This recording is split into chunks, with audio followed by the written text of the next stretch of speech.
Assalamualaikum warahmatullahi wabarakatuh.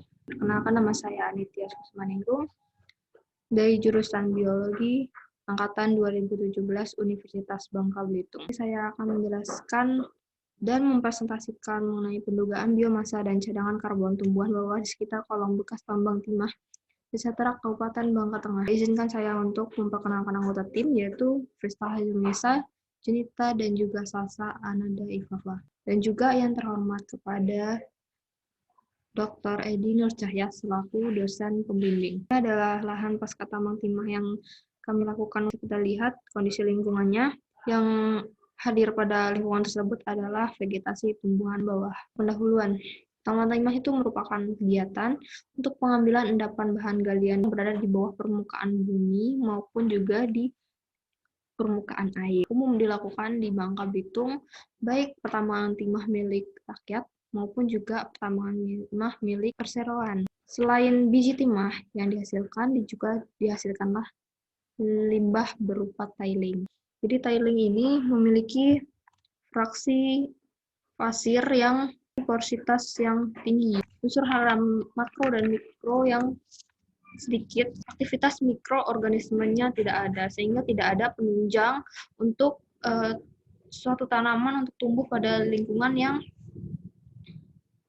merupakan bekas pertambangan timah. Karena berkurangnya vegetasi, penyerapan karbon dioksida pada lahan tersebut juga berkurang. Cadangan karbon itu merupakan karbon yang tersimpan di dalam suatu ekosistem sebagai biomasa, tumbuhan hidup, atau mati. Tumbuhan bawah dalam penelitian ini menjadi objek penelitian. Tumbuhan bawah ini banyak ditemukan karena merupakan pionir dalam suksesi awal lahan pasca tambang. Dengan adanya karbon pada suatu ekosistem menunjukkannya adanya produktivitas pada lingkungan tersebut.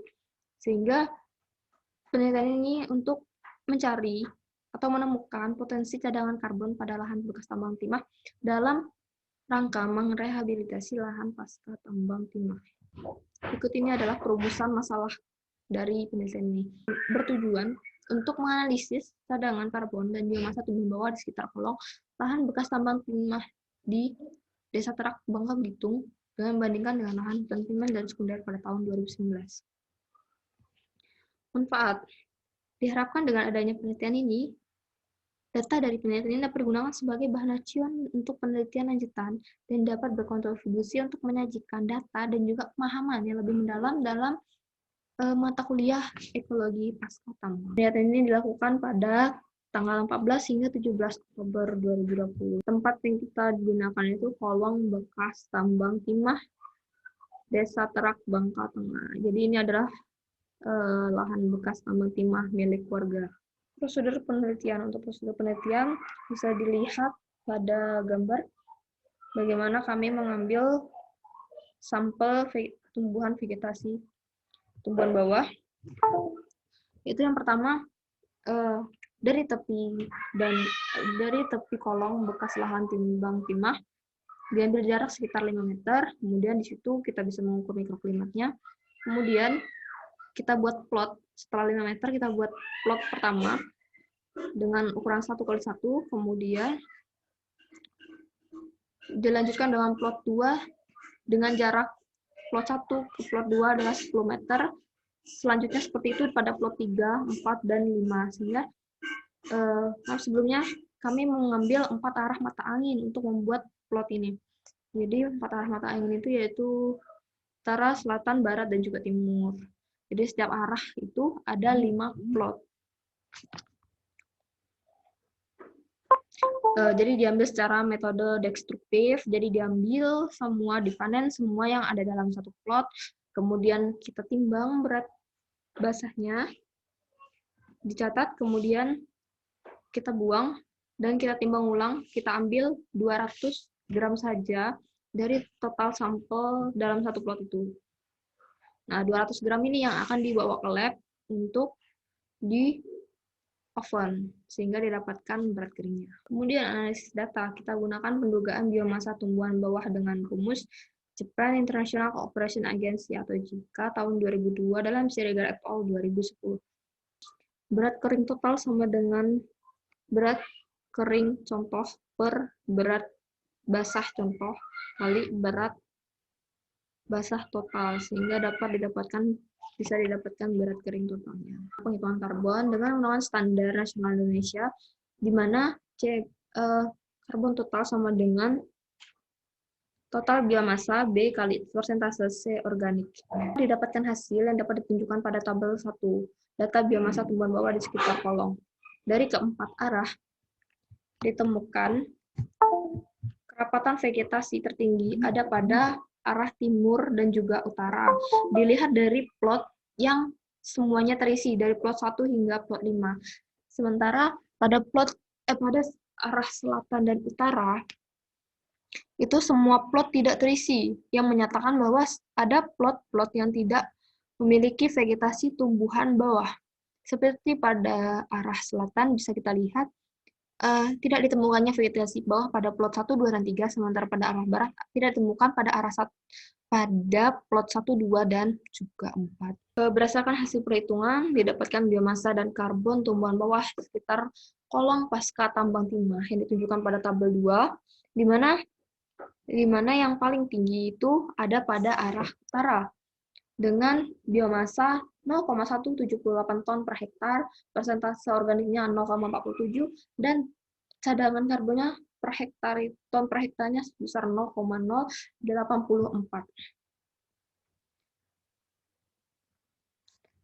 Hal ini juga berkaitan dengan tabel sebelumnya, di mana pada utara, kerapatan vegetasinya itu cenderung lebih tinggi dibandingkan plot yang lainnya.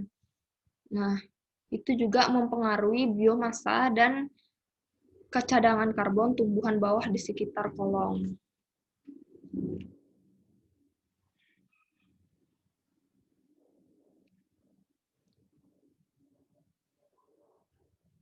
Sehingga,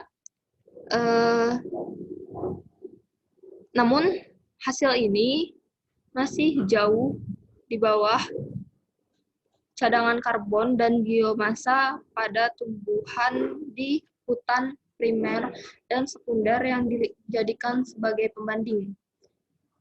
Yaitu pada hutan tersebut bisa berkisar bisa cadangan karbon dan biomasanya bisa 1, ton per hektar hingga 4,2 ton per hektar. Hal ini disebabkan karena pada lahan bekas tambang timah justru emisinya lebih tinggi dibandingkan kemampuan dalam penyerapan karbon dioksida. Ujungnya itu disebabkan karena vegetasinya juga yang lebih sedikit dibandingkan dengan hutan primer dan juga sekunder.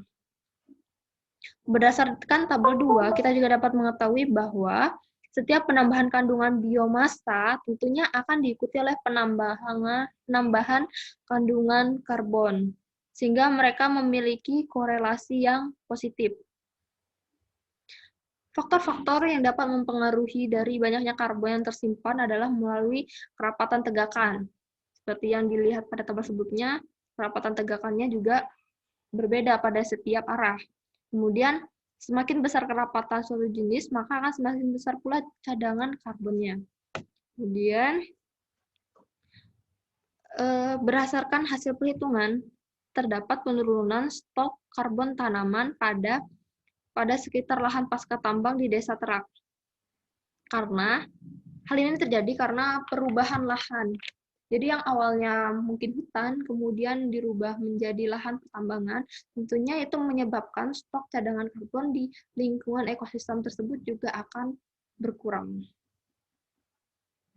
Dan hal ini mungkin saja akan berubah seiring dengan bertambahnya umur dari lahan pasca tambang tersebut, sehingga juga akan mempengaruhi vegetasi yang kemudian akan mulai tumbuh di lahan pasca tambang tersebut. Oke, kita langsung ke Ini adalah data mikroklimat. Jadi didapatkan pada kelembapannya, suhu, intensitas cahaya, dan juga pH tanahnya. Di pH tanah pada lahan pasca tambang timah itu ada pada rentang 5,9 hingga 6,9. Misalkan yang kami ukur. Kemudian tingkat intensitas cahayanya juga berbeda-beda dengan yang intensitas cahaya tertinggi pada arah timur 24,8. Jadi intensitas cahaya ini juga tentunya akan mempengaruhi masuknya cahaya matahari yang akan mempengaruhi pertumbuhan tumbuhan ada di sekitarnya situ.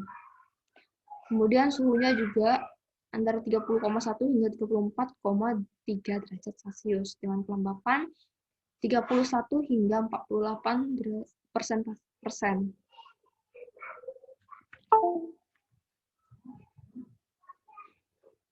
Berdasarkan penelitian yang telah dilakukan, maka dapat ditarik kesimpulan bahwa biomasa dan cadangan karbon pada lahan pasca tambang timah memiliki nilai berbeda pada setiap arah, mulai dari arah utara 0,084 ton per hektar, pada arah barat 0,046 ton per hektar, sementara selatan 0,028 ton per hektar, dan timur 0,070 ton per hektar. Namun hal ini lebih rendah dibandingkan dengan literatur karbon organik di hutan primer dan sekunder dataran tinggi yang secara berturut-turut memiliki nilai 1,0 ton per meter kubik dan 4,2 ton per meter kubik. Ternyata ini dipengaruhi oleh kerapatan tegakan yang sebelumnya saya sebutkan, bahwa kerapatan tegakan pada tumbuhan arah barat dan selatan tidak sebanyak pada arah utara dan timur. Karena ternyata karena setelah itu ditemukan kolong lain sehingga kerapatan vegetasinya lebih kecil. Selain itu, revegetasi di lahan pasca tambang di Desa Terak masih tergolong suksesi awal, sehingga dapat dikatakan keberhasilan revegetasi di lahan tersebut juga masih tergolong rendah atau kecil.